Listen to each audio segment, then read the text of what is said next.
नमस्कार साथियों, कैसे हैं आप सभी। तो लास्ट क्लास में हम लोगों ने पढ़ा था पृथ्वी की सतह पर स्थल स्वरूपीय विशेषताओं के बारे में। जो पृथ्वी की सतह पर स्थल स्वरूपीय विशेषताएं पाई जा रही हैं, इन स्थल स्वरूपीय विशेषताओं के बारे में देखा था, नामकरण किया था कौन कौन से स्थल स्वरूप हैं, कैसे हमने नामकरण किया था इनका, और फिर कॉज ऑफ ओरिजिन या हम कह सकते हैं कि स्थल स्वरूपीय विशेषताओं की उत्पत्ति के कारण के बारे में डिस्कस किया था। स्थल स्वरूपीय विशेषताओं की उत्पत्ति के कारण के रूप में हमने देखा था भू संचलन को, अर्थ के मूवमेंट को। और भू संचलन के बारे में मैंने बताया था कि अर्थ मूवमेंट या भू संचलन क्या है, तो आप कह सकते हैं पृथ्वी की सतह पर होने वाले क्रमिक परिवर्तन को ही हम भू संचलन अथवा अर्थ मूवमेंट कहते हैं। भू संचलन का नियंत्रक कारक होता है बल, और बल की उत्पत्ति के स्रोत के आधार पर हमने भू संचलन को दो भागों में वर्गीकृत किया, अंतर्जनित भू संचलन और बहिर्जनित भू संचलन। अंतर्जनित भू संचलन क्या है, तो हम कह सकते हैं अंतर्जनित भू संचलन पृथ्वी के अंदर की परतों में उत्पन्न होते हैं, और पृथ्वी के अंदर की परतों में लगने वाले बल के प्रभाव से जब बाहर क्या हो, किसी भी प्रकार के स्थल स्वरूपों का निर्माण हो, तो हम कहते हैं इसे अंतर्जात भू संचलन। चूंकि अंतर्जात भू संचलन के कारण पृथ्वी की सतह पर स्थल स्वरूपीय विशेषताओं का विकास होता है, इसीलिए अंतर्जात भू संचलन को संरचनात्मक भू संचलन अथवा रचनात्मक भू संचलन या कंस्ट्रक्टिव अर्थ मूवमेंट कहा जाता है। बोलो थोड़ा शांत रहे यार, ठीक है। दूसरी तरफ क्या है, दूसरी तरफ हमने डिस्कस किया था बहिर्जनित भू संचलन के बारे में। बहिर्जनित भू संचलन क्या है, तो हमने बात की थी कि बहिर्जनित भू संचलन का संबंध बाह्य कारकों के प्रभाव से है, जैसे वायुमंडल में होने वाले परिवर्तन, मौसम आदि में परिवर्तन। इनके कारण क्या होता है, तो हम कह सकते हैं स्थल स्वरूपों का विनाश होता है। स्थल स्वरूपों की जो मूल संरचना है, उस मूल संरचना में विसंगति उत्पन्न होती है, हम कह सकते हैं वो धीरे धीरे क्षय होता है। इसलिए बहिर्जनित भू संचलन को विनाशात्मक भू संचलन या डिस्ट्रक्टिव अर्थ मूवमेंट के रूप में भी जानते हैं। अब हम लोग आगे बात शुरू करते हैं अपनी। तो हमें इंडोजेनिक अर्थ मूवमेंट को, या मैं कहूं कि अंतर्जनित भू संचलन,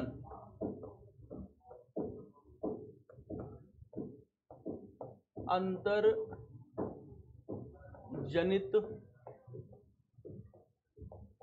भू संचलन को डिटेल में डिस्कस करना है। क्या है ये इंडोजेनिक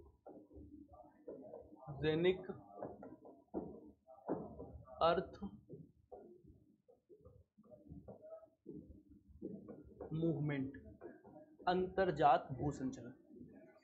मैंने आपको बताया था कि भू संचलन का नियंत्रक कारक होता है बल, और हमने लगने वाले बल का सोर्स देख लिया था, स्रोत देख लिया था कि कहां से बल उत्पन्न हो रहा है। अगर अंदर से उत्पन्न हो रहा था तो हमने कहा था अंतर्जात भू संचलन। इसका मतलब है कि अंतर्जात भू संचलन पृथ्वी की सतह पर होने वाला ऐसा भू संचलन है जिसके लिए अंदर की परतों में उत्पन्न होने वाले बल कारक के रूप में कार्य कर रहे हैं। अब हम अंतर्जात भू संचलन को बल की तीव्रता के आधार पर, या मैं कहूं फोर्स इंटेंसिटी के आधार पर वर्गीकृत करते हैं। तो हम फोर्स के इंटेंसिटी के आधार पर, बल की तीव्रता के आधार पर अंतर्जात भू संचलन का वर्गीकरण करते हैं। तो हम क्या कह रहे हैं, बल की तीव्रता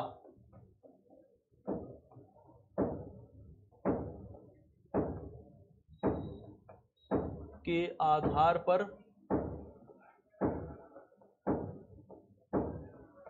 वर्गीकरण, classification on the basis of force intensity, बल की तीव्रता के आधार पर वर्गीकरण। और बल की तीव्रता के आधार पर अंतर्जनित भू संचलन को दो भागों में बांटा जा सकता है। एक तो ऐसा भू संचलन जब बल तीव्र गति से लगे, तेजी से बल लगे, तो तेजी से बल लगेगा तो जो सतह पर परिवर्तन दिखाई देंगे वो भी तीव्र गति से होंगे। इस प्रकार के भू संचलन को कहा जाता है तीव्र गति का संचलन। और तीव्र गति के संचलन का संबंध कब है, हम कह सकते हैं कि तीव्र गति का संचलन का संबंध है अधिक तीव्रता का बल लगे, अधिक तीव्रता का बल। जब अधिक तीव्रता का बल लगेगा तो परिवर्तन तेजी से दिखाई देंगे। जब तेजी से परिवर्तन दिखाई देते हैं तब इसे कहा जाता है आकस्मिक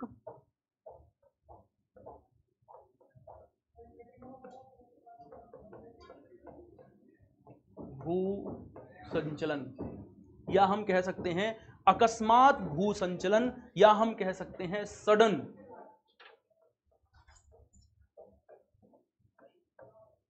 earth movement. Sudden earth movement, आकस्मिक भू संचलन या अकस्मात भू संचलन या सडन अर्थ मूवमेंट कह सकते हैं। इस अकस्मात भू संचलन के कारण तीव्र गति से सतह में परिवर्तन दिखाई देंगे, तीव्र गति के परिवर्तन दिखाई देते हैं। इसके एग्जाम्पल हो सकते हैं जैसे कि भूकंप, हम कह सकते हैं जैसे कि भूकंप, जैसे कि ज्वालामुखी की घटनाएं। तो भूकंप और ज्वालामुखी से संबंधित घटनाओं को हम कहते हैं आकस्मिक भू संचलन। ठीक है, आगे मैं पढ़ाऊंगा तो बताऊंगा कि भूकंप क्या है, ज्वालामुखी क्या है। हम कहेंगे तीव्र गति का अंतर्जात आकस्मिक भू संचलन है। इसका मतलब क्या रहेगा आप समझ जाएंगे कि हो ना हो पृथ्वी के अंदर की परतों में बल उत्पन्न हुआ होगा और सतह पर तीव्र गति से प्रभाव इसके नजर आए होंगे। ठीक, दूसरी तरफ है, यह है क्या, इसे कहा जाता है मंद गति का संचलन।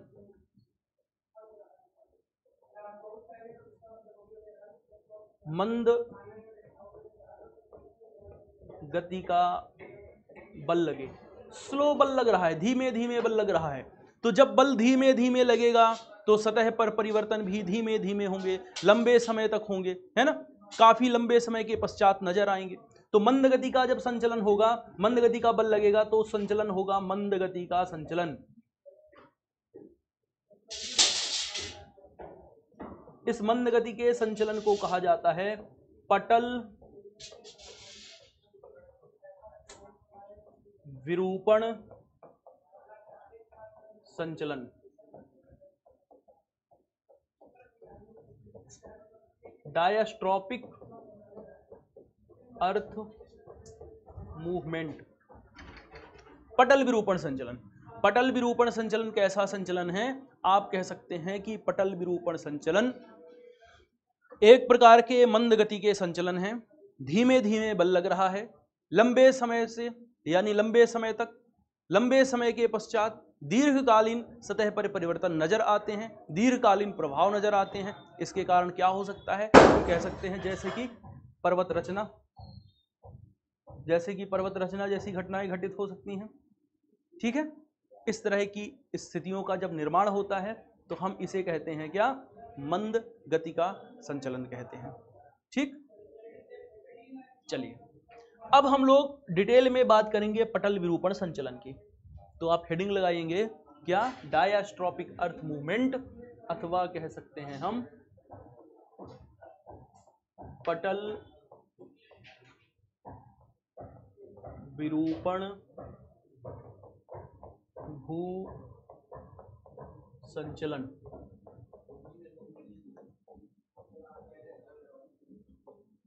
डायस्ट्रोपिक अर्थ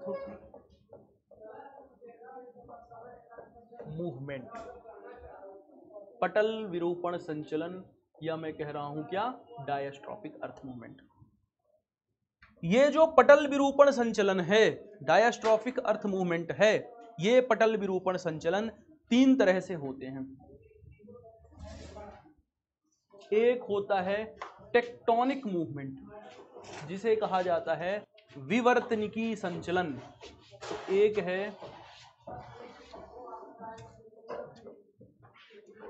विवर्तनिकी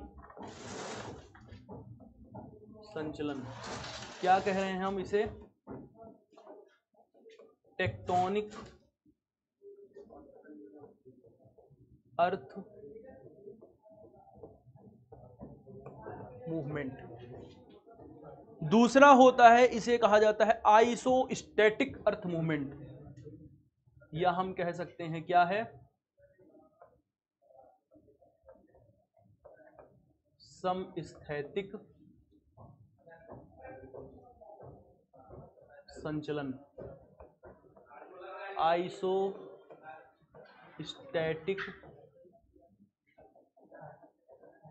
earth movement, isostatic earth movement.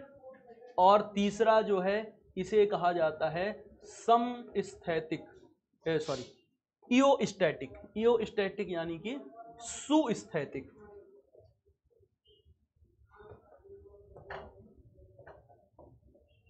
सुस्थैतिक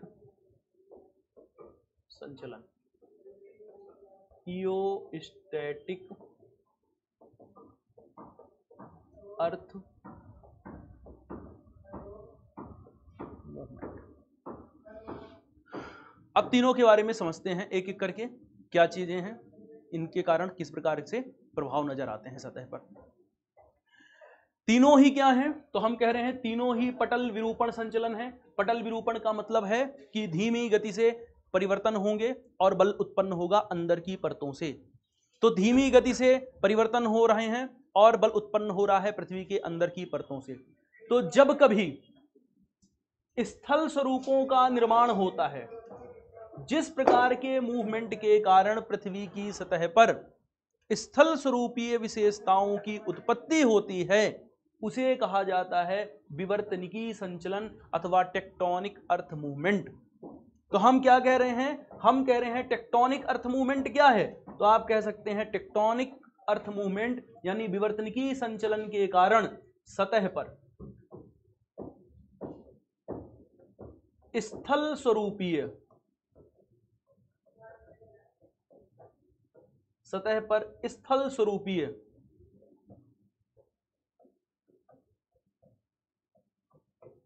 विशेषताओं की उत्पत्ति होती है।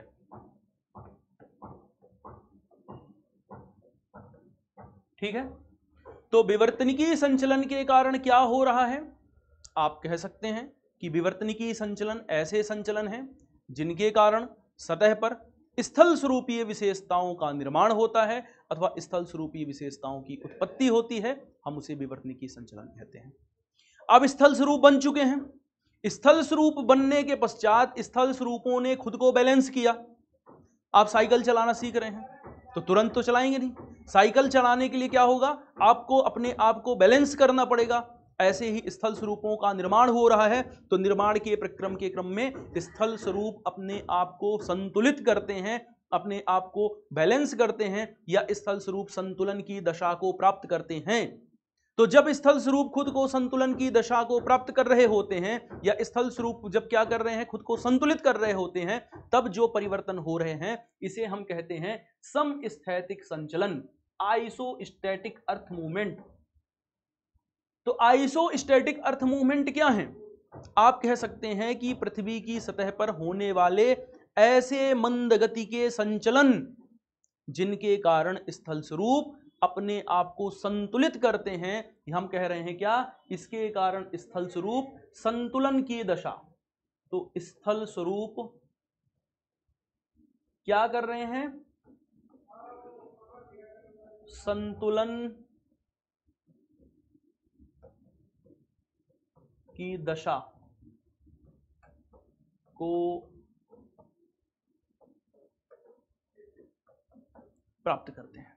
ठीक है, तो स्थल स्वरूप संतुलन की दशा को जब प्राप्त करते हैं तो इस प्रकार से होने वाले भू संचलन को ही क्या बोला जाता है, समस्थैतिक संचलन बोला जाता है, आइसोस्टैटिक अर्थ मूवमेंट बोला जाता है। यानी आइसोस्टैटिक अर्थ मूवमेंट ऐसे भू संचलन हैं जिन भू संचलनों के कारण स्थल स्वरूप खुद को संतुलित कर रहे होते हैं अथवा संतुलन की दशा को प्राप्त कर रहे होते हैं। यह बात हो गई। अब अगली पॉइंट को समझते हैं। अगला पॉइंट है सुस्थैतिक संचलन अथवा इओस्टैटिक मूवमेंट।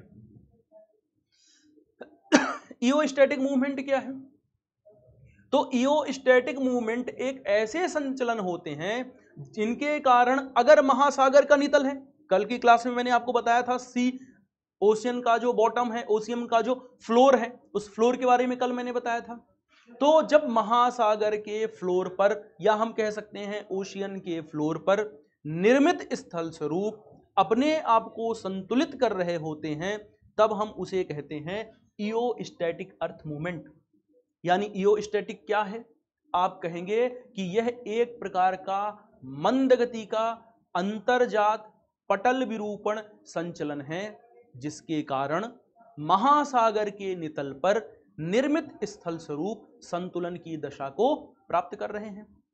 हम ये भी कह सकते हैं कि महासागर के नितल पर होने वाला समस्थैतिक संचलन, क्या कह सकते हैं हम कह सकते हैं कि महासागर के नितल पर,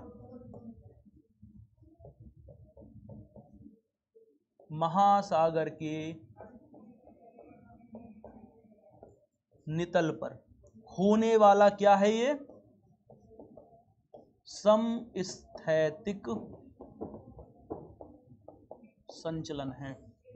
तो इसके बारे में ये कहा जा सकता है कि क्या है, इओस्टैसी या सुस्थैतिक संचलन। आप कह सकते हैं कि सुस्थैतिक संचलन महासागर के नितल पर होने वाला एक प्रकार का समस्थैतिक संचलन भी है, एक प्रकार का समस्थैतिक संचलन भी है, जिसके कारण महासागर के नितल पर निर्मित स्थल स्वरूप अपने आप को संतुलित करते हैं या संतुलन की दशाओं को प्राप्त कर रहे होते हैं। ठीक है, यहां तक की बातें। तो अब हमें डिटेल में डिस्कशन करना है विवर्तनिकी संचलन के बारे में। ठीक है, तो हम डिटेल में डिस्कस करेंगे विवर्तनिकी संचलन, जिसके कारण स्थल स्वरूपों का निर्माण हो रहा है या स्थल स्वरूप बन रहे हैं, इस बात को समझना है हमें। तो हेडिंग लगाइएगा अब आप लोग, क्या, विवर्तनिकी संचलन।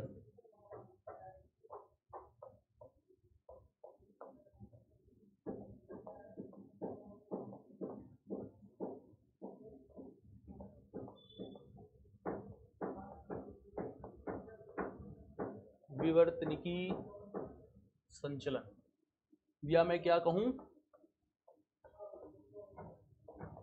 Tectonic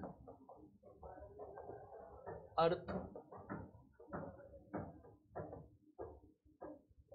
movement, tectonic earth movement की बात करते हैं।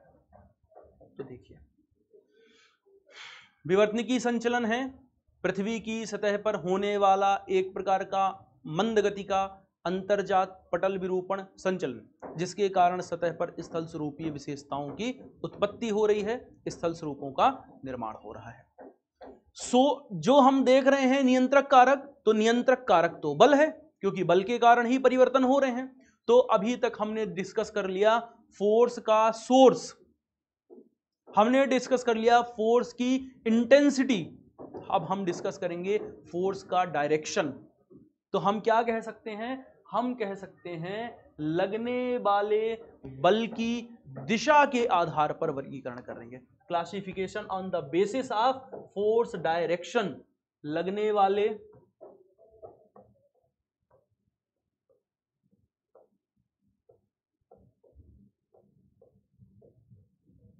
बल की दिशा के आधार पर, किसके आधार पर, तो आप कहेंगे दिशा के आधार पर वर्गीकरण। जो बल लग रहा है, अब इस बल की दिशा को हमने क्या बना लिया है, अपना बेस बना लिया है। तो बल कितने तरह से लग सकता है, अगर मैं आपसे पूछूं किसी ऑब्जेक्ट में फोर्स लग रहा है, तो फोर्स कुल कितनी दिशाओं में लग सकता है जयकांत जी, कौन कौन सी?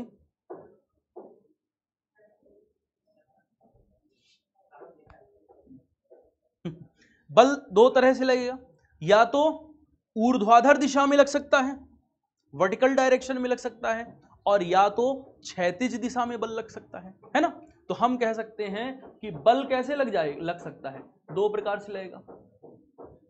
या तो बल लगेगा कैसे, या तो बल लगेगा क्षैतिज दिशा में, या तो बल लग रहा है कहां पर, आप कहेंगे सॉरी, या तो बल लगेगा पहला वर्टिकल डायरेक्शन में, ऊर्ध्वाधर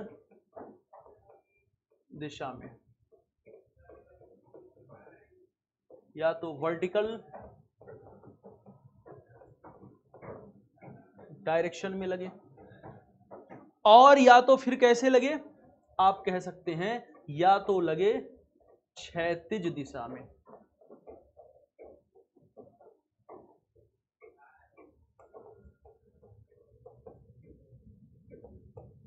हॉरिजेंटल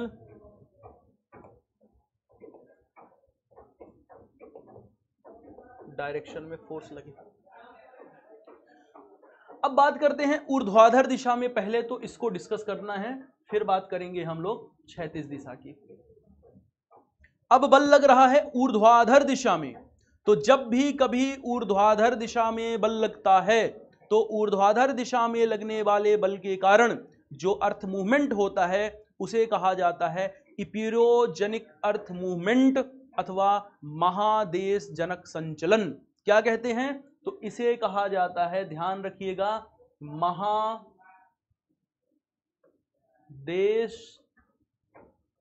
जनक संचलन। क्या कहते हैं? इपीरियोजेनिक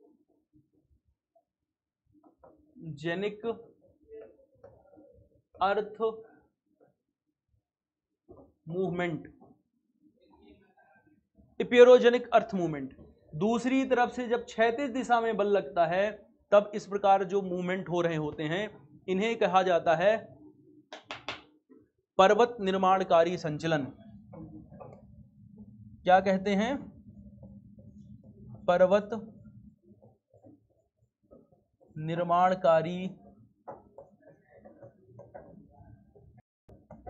संचलन, अथवा हम क्या कह सकते हैं? Orogenic earth movement. Orogenic earth movement. अब डिस्कस करते हैं सबसे पहले तो जब बल लगे ऊर्ध्वाधर दिशा में, जिसे हम क्या कह रहे हैं? Epeirogenic earth movement.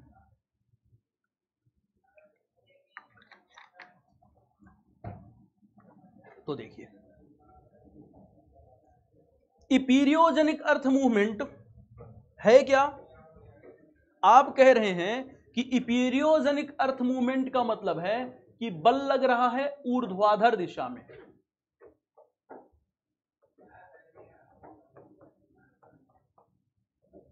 और जब भी बल ऊर्ध्वाधर दिशा में लगेगा वर्टिकल डायरेक्शन में लग रहा है। कैसे लग रहा है? वर्टिकल डायरेक्शन में फोर्स लग रहा है। और जब भी वर्टिकल डायरेक्शन में फोर्स लगेगा तो या तो अपवर्ड डायरेक्शन में लगेगा, या तो ऊपर की ओर बल लग जाए, और या तो नीचे की ओर बल लग जाए। ऐसे ही हो सकता है। तो कैसे लग सकता है? ऊर्ध्वाधर दिशा में दो प्रकार से बल लगेगा। आप कहेंगे या तो लगेगा अपवर्ड डायरेक्शन में, इस प्रकार से बल लगे, ऊर्ध्वाधर दिशा में लगे, ऊपर की ओर बल लग जाए, है ना? इसे कहते हैं ऊपरमुखी बल, इसे बोलते हैं अपवर्ड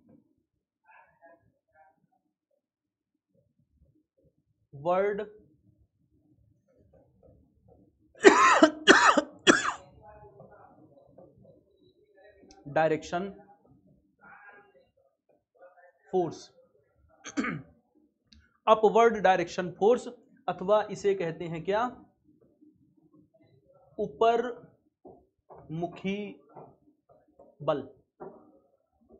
और या तो हो सकता है कि जो ये बल लग रहा है ये डाउनवर्ड डायरेक्शन में लग जाए, नीचे की ओर लग जाए। तो हम क्या कह सकते हैं?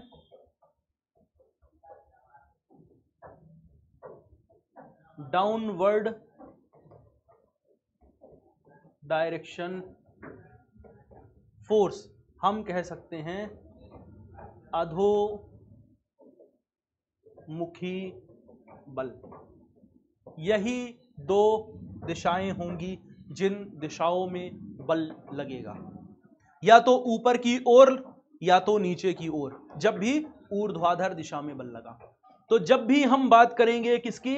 हम बात करेंगे कि इपीरियोजेनिक अर्थ मूवमेंट हो रहे हैं। हम बात करेंगे जब भी इपीरियोजेनिक अर्थ मूवमेंट की, जब भी हम बात करेंगे महादेश जनक संचलन की, तो आपको ध्यान रखना है कि महादेश जनक संचलन की स्थिति में बल जो है या तो ऊपर की ओर लग रहा है या तो नीचे की ओर, कुल मिलाकर के वर्टिकल डायरेक्शन में लग रहा है। तो देखिए, मान लीजिए कि ये कोई महाद्वीपीय कृष्ठ है, इधर महासागरीय बेसिन है, ये है क्या, महासागरीय बेसिन। और इस स्थान पर ये क्या है, तो मैं कह रहा हूं कि ये भाग है महाद्वीपीय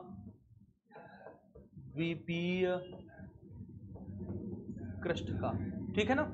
ये किसका भाग है, ये भाग है महाद्वीपीय कृष्ठ का। और इधर क्या है, इस स्थान पर है, ये है महासागरीय कृष्ठ है इधर, ठीक। अब हम कह रहे हैं कि अपवर्ड डायरेक्शन में फोर्स लगे। मैं क्या कहूं कि अपवर्ड डायरेक्शन में फोर्स लग रहा है इस स्थान पर, जहां पर महाद्वीप का कृष्ठ है। अगर इस स्थान पर इस दिशा में बल लग जाए, अपवर्ड डायरेक्शन में फोर्स लग जाए,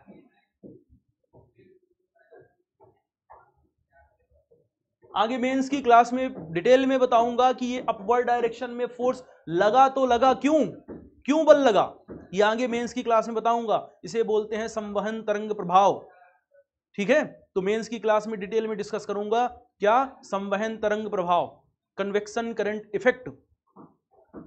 अंदर की परतों में मैग्मा की तरंगें बनती हैं और मैग्मा की तरंगों के कारण बल उत्पन्न होता है। तो मेंस की क्लास में डिटेल में वहां पे बताऊंगा आपको। जब कभी हम क्या कह रहे हैं, अपवर्ड डायरेक्शन में फोर्स लगा, ऊपर की ओर बल लग गया, और जब ऊपर की ओर बल लगेगा तो ये बताइए कि ये है महाद्वीप का कृष्ठ, ये महाद्वीप का कृष्ठ यानी महाद्वीपीय सतह है। ये महाद्वीप की सतह में जब ऊपर की ओर बल लगाएंगे तो सतह तो ऊपर की ओर उठ जाएगी, तो ये सतह क्या होगी, सतह तो ऊपर की ओर उठ जाएगी, सतह का उत्थान हो जाएगा। क्या हो जाएगा, सतह का उत्थान, अपलिफ्टमेंट हो जाएगा, सतह ऊपर की ओर उठ जाएगी। जब सतह ऊपर की ओर उठ जाती है तो एक संरचना का विकास हो जाता है, और इस संरचना को कहते हैं महाद्वीपीय पठार, कॉन्टिनेंटल प्लेटू कहते हैं, महाद्वीपीय पठार कहते हैं। तो इस संरचना का नाम है महाद्वीपीय पठार, कॉन्टिनेंटल प्लेटू कहते हैं, ठीक। ये स्थान है, कौन सा है आपको पता है, मैं पढ़ा चुका हूं। इसे क्या बोलते हैं,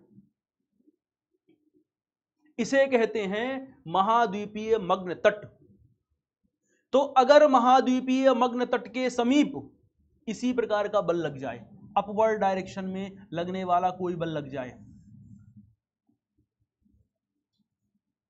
तो जब कभी इस प्रकार का बल लगता है कहां पर, महाद्वीप के मग्न तट के समीप, तब इसे कहते हैं नवीन संरचना बन जाएगी। इस तट का क्या होगा, विस्तार हो जाएगा दूर तक, ये तट दूर तक फैल जाएगा। इस तट का दूर तक विस्तार होगा और तट के दूर तक विस्तार होने से एक नवीन संरचना बन जाएगी। इस नवीन संरचना को हम क्या कहेंगे, तो हम इसे कहेंगे महाद्वीपीय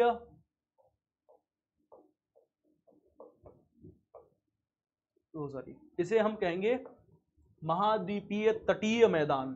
तो यह है महाद्वीपीय तटीय मैदान,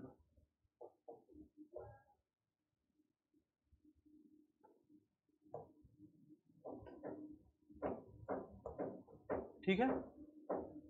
कोस्टल प्लेन बन गया, महाद्वीपीय तट में मैदान का विकास हो गया, महाद्वीपीय तटीय मैदान का निर्माण हो गया। कब हुआ, जब महाद्वीपीय मग्न तट के समीप इपीरियोजेनिक अर्थ मूवमेंट के कारण अपवर्ड डायरेक्शन में फोर्स लगा। इस अपवर्ड डायरेक्शन में फोर्स लगने के कारण तटीय मैदान का विकास हो गया।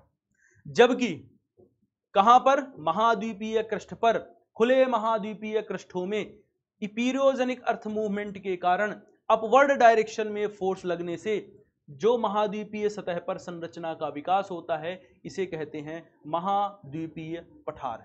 दोनों ही दिशाओं में अपवर्ड डायरेक्शन में फोर्स लगा है। क्या बोला, लगा है, अपवर्ड डायरेक्शन में फोर्स लगा। तो इस स्थान पर क्या बोलेंगे, इसे कहेंगे अपलिफ्टमेंट, और इसे बोलते हैं इमरजेंस की प्रोसेस, इसे बोलते हैं क्या? इसे कहते हैं अप लिफ्टमेंट, उत्थान की प्रक्रिया हो गई, इसे बोलते हैं इमरजेंस।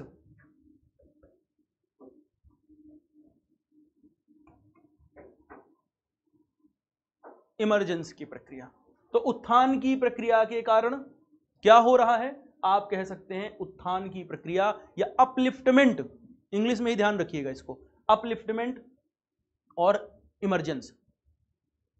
अपलिफ्टमेंट क्या है? तो आप कह सकते हैं अपलिफ्टमेंट एक प्रकार के मंद गति के अंतर्जात संचलन, पटल विरूपण, महादेशजनक संचलन है, जिनके कारण महाद्वीपीय पृष्ठ पर उपरमुखी बल के प्रभाव से, उपरमुखी बल के प्रभाव से महाद्वीपीय सतह पर महाद्वीपीय पठार का निर्माण होता है।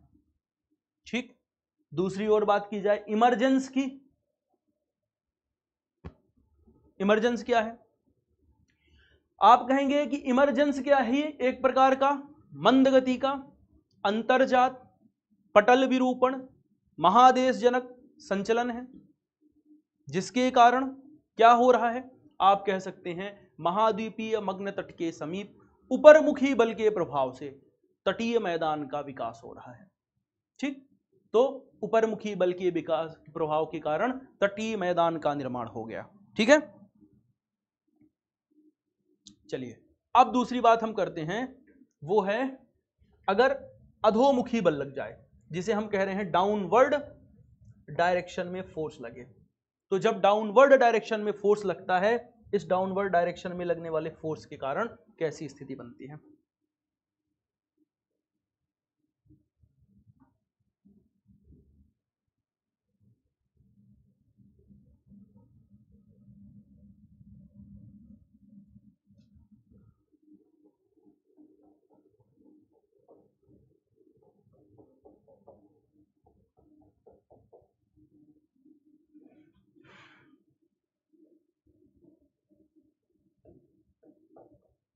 महाद्वीपीय क्रस्ट है ये। ठीक। इस स्थान पर ये क्या है? तो ये है महासागरीय क्रस्ट है। बात हम कर रहे हैं डाउनवर्ड डायरेक्शन फोर्स की। डाउनवर्ड डायरेक्शन फोर्स, नीचे की ओर बल लग रहा है। ठीक है। अधोमुखी बल लग रहा है। तो देखिए बल कहां लगा? महाद्वीप के पृष्ठ पर अगर नीचे की ओर बल लगा,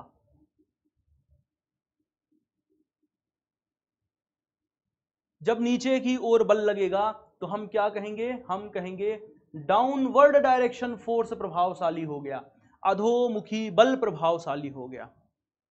अब जब ये नीचे की ओर बल लगेगा, अधोमुखी बल लगेगा, डाउनवर्ड डायरेक्शन में फोर्स लगेगा, इस फोर्स के कारण इस सतह का क्या हो जाएगा? ये सतह का धसाव हो जाएगा, सतह नीचे की ओर धस जाएगी। तो अगर आपको पढ़ने को मिले कि भारत में विकसित राजमहल गारो गैप का निर्माण धसाव की प्रक्रिया से हुआ है, तो आपको ध्यान आ जाएगा तुरंत कि हो ना हो किसी कारण से डाउनवर्ड डायरेक्शन में फोर्स लगा होगा। अब कारण क्या है? इन कारणों की चर्चा हम मेंस की क्लास में डिटेल में करेंगे कि कारण कौन से हो सकते हैं। ठीक है। एंटीक्लाइन फोर्स, सनक्लाइन फोर्स क्या होते हैं, इनके कारण कैसे कैसे विकास होते हैं, इन सारी बातों की चर्चा की जाएगी। तो बल लगा डाउनवर्ड डायरेक्शन में, बल नीचे की ओर लगा, और जब बल नीचे की ओर लग रहा है तो बल लगा नीचे की ओर, तो ये सतह धस गई, और सतह धस गई इसका मतलब सतह का धसाव हो गया। और जब भी सतह का धसाव हुआ तो इस स्थान पर बेसिन का निर्माण हो गया। सतह धस गई, बेसिन नुमा संरचना बन गई, तो हम इस बेसिन को कहेंगे महाद्वीपीय बेसिन। तो हम इसे क्या कह रहे हैं? हम कह रहे हैं कि महाद्वीप की सतह पर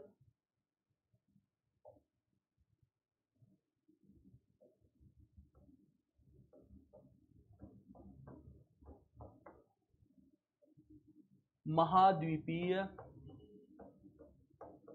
बेसिन का निर्माण हो गया। महाद्वीपीय सतह पर महाद्वीपीय बेसिन का निर्माण हो गया। और महाद्वीपीय बेसिन बनी क्यों? डाउनवर्ड डायरेक्शन फोर्स के कारण। डाउनवर्ड डायरेक्शन फोर्स के कारण ही महाद्वीपीय बेसिन का निर्माण हुआ है महाद्वीप की सतह पर। अगर मान लीजिए तटीय मैदान का क्षेत्र है और इस तटीय मैदान के क्षेत्र में भी इसी दिशा में कुछ बल लग जाए, कुछ इसी दिशा में बल प्रभावशाली हो जाए, कहां पर? आप कहेंगे तटीय मैदान के क्षेत्रों में। तो जब कभी तटीय मैदान के क्षेत्रों में इसी प्रकार का अधोमुखी बल प्रभावशाली हो जाता है, डाउनवर्ड डायरेक्शन फोर्स प्रभावशाली हो जाता है, तो ये क्षेत्र तो धंस जाएगा, क्षेत्र का नीचे की ओर धंसाव हो जाएगा। और जैसे ही ये क्षेत्र नीचे की ओर धंसेगा, इसका मतलब है कि ये जल आगे की ओर बढ़ जाएगा, क्षेत्र जल मग्न हो जाएगा, जल में डूब जाएगा, क्योंकि क्षेत्र का धंसाव हो गया। जब क्षेत्र का धंसाव हुआ तो क्षेत्र जलमग्न हो गया। और जलमग्न क्यों हुआ? क्योंकि यहां पर अधोमुखी दिशा में बल लग गया। कहां पर? जहां तट का क्षेत्र था, तटीय मैदान का क्षेत्र था। तो जब कभी तटीय मैदान के क्षेत्र में अधोमुखी बल लग रहा है, तब इस स्थान पर महाद्वीपीय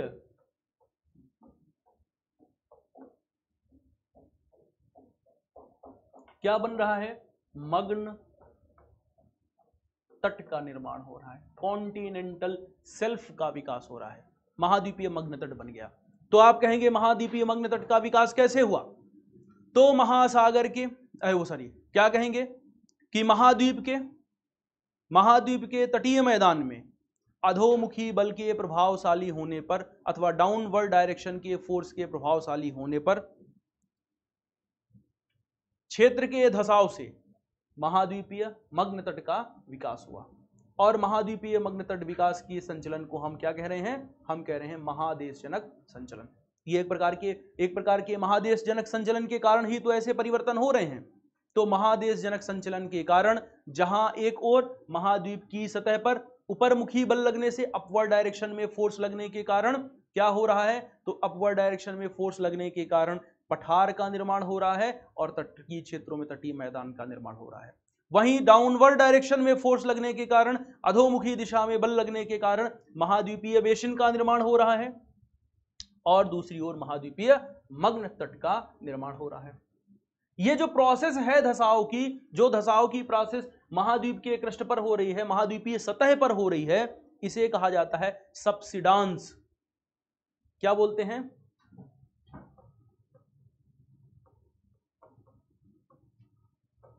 सबसिडांस। और इधर इसे कहते हैं सबमर्जेंस। क्या कहते हैं? सबमर्जेंस। तो सबमर्जेंस के बारे में अगर आपसे पूछे कि लिखिए सबमर्जेंस के बारे में, तो सबमर्जेंस क्या है? आप कहेंगे सबमर्जेंस दरअसल एक प्रकार के मंदगति के अंतर्जात पटल विरूपण विवर्तन की महादेशजनक संचलन है, जिनसे क्या हो रहा है? जिनसे हो रहा है सतह का धंसाव या अधोमुखी दिशा में बल लग रहा है। और अधोमुखी दिशा में बल लगने के कारण क्या हुआ? तो संरचनाओं का विकास हो गया। ये बता देना है अपने को, ठीक है? तो देखिए, मैंने अभी बताया हमने क्या डिस्कस करना शुरू किया था। फोर्स का सोर्स और बल की दिशा के आधार पर हमने देखा जब ऊर्ध्वाधर दिशा में बल लगता है तो जो संचलन हो रहा है, इस संचलन को कह रहे हैं epeirogenic earth movement. Epeirogenic earth movement की प्रोसेस कह रहे हैं। और दूसरी तरफ जब बल लग रहा है क्षैतिज दिशा में, हॉरिजॉन्टल डायरेक्शन में जब फोर्स लग रहा है, तब जो परिवर्तन हो रहे हैं इसे कहा जा रहा है ओरोजेनिक अर्थ मूवमेंट अथवा पर्वत निर्माणकारी संचलन। तो अब थोड़ा सा इसके बारे में भी समझ लेते हैं, पर्वत निर्माणकारी संचलन के बारे में क्या है। ठीक, तो देखिए,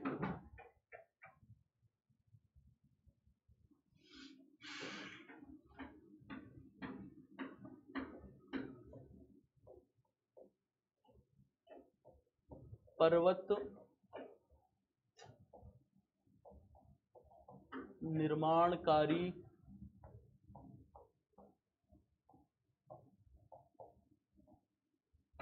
संचलन। पर्वत निर्माणकारी संचलन, पर्वत निर्माणकारी संचलन को हम क्या कह रहे हैं? ओरोजेनिक अर्थ मूवमेंट कह रहे हैं, ओरोजेनिक अर्थ मूवमेंट, पर्वत निर्माणकारी संचलन कह रहे हैं। बल कैसे लग रहा है? तो पर्वत निर्माणकारी संचलन का संबंध किससे है? तो आप कह सकते हैं क्षैतिज दिशा में, क्षैतिज दिशा में लगने वाले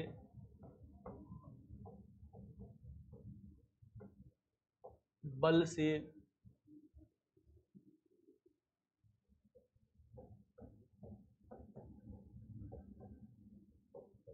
संबंधित है। फोर्स लग रहा है हॉरिजॉन्टल डायरेक्शन में, हॉरिजॉन्टल डायरेक्शन में फोर्स लग रहा है, क्षैतिज दिशा में बल लग रहा है। अब देखिए आप लोग, क्या है, अगर बल लगे हॉरिजॉन्टल डायरेक्शन में, दो स्थितियां हैं। मान लिया कि एक फोर्स है F1 और एक फोर्स है F2। कितनी स्थितियों का निर्माण हो सकता है हॉरिजॉन्टल डायरेक्शन में, बताइए जरा।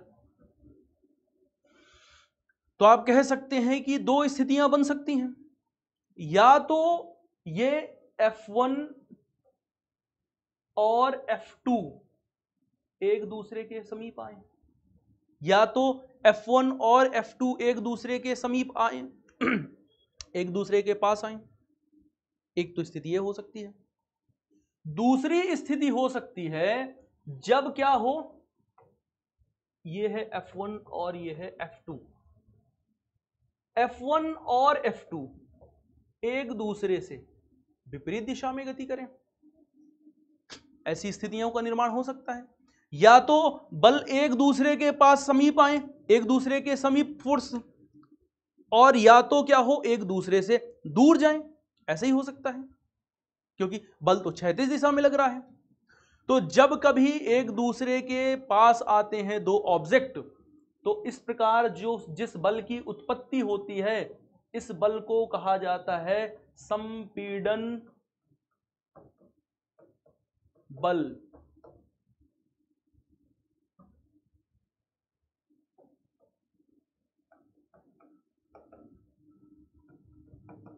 Comprehensive force.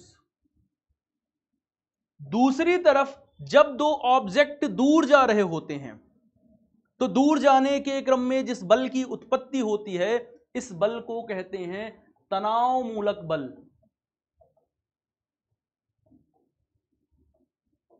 तनाव मूलक बल, या हम कह सकते हैं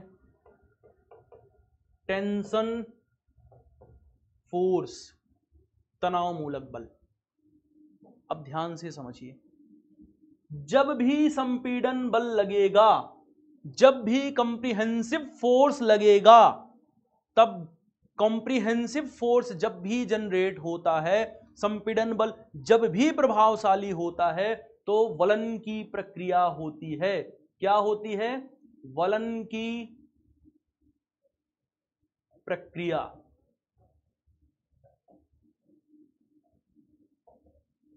फोल्डिंग प्रोसेस होती है। जब भी फोल्डिंग की प्रोसेस होगी, जब भी वलन की क्रिया होगी, तब भी मोड़दार पर्वत बनेंगे। क्या बनेगा? मोड़दार पर्वत का निर्माण होगा। इस बात को ध्यान रखना है अच्छे से। जब भी क्या होगा, संपीड़न बल लगेगा, कॉम्प्रिहेंसिव फोर्स लगेगा, फोल्डिंग की प्रोसेस होगी और फोल्डेड माउंटेन बनेंगे। कैसे माउंटेन बनेंगे? फोल्डेड।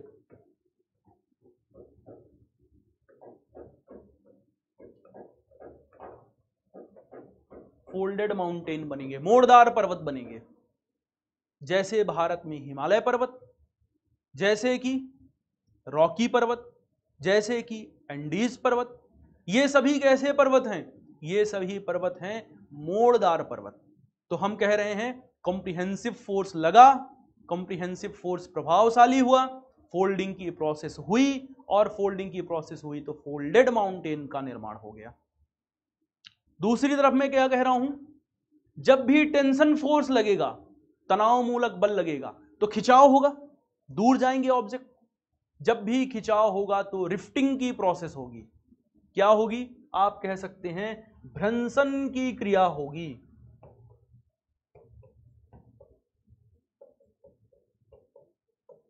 और भ्रंशन की क्रिया से ब्लॉक पर्वत बनेंगे और बनेगी भ्रंश घाटी, रिफ्ट वैली। भारत में सतपुड़ा पर्वत, विंध्यन पर्वत, नर्मदा नदी घाटी, ये सब क्या है? तो विंध्यन पर्वत, सतपुड़ा पर्वत ब्लॉक पर्वत के उदाहरण हैं। जबकि नर्मदा नदी घाटी क्या है? तो आप कह सकते हैं नर्मदा नदी घाटी भ्रंश घाटी का उदाहरण है।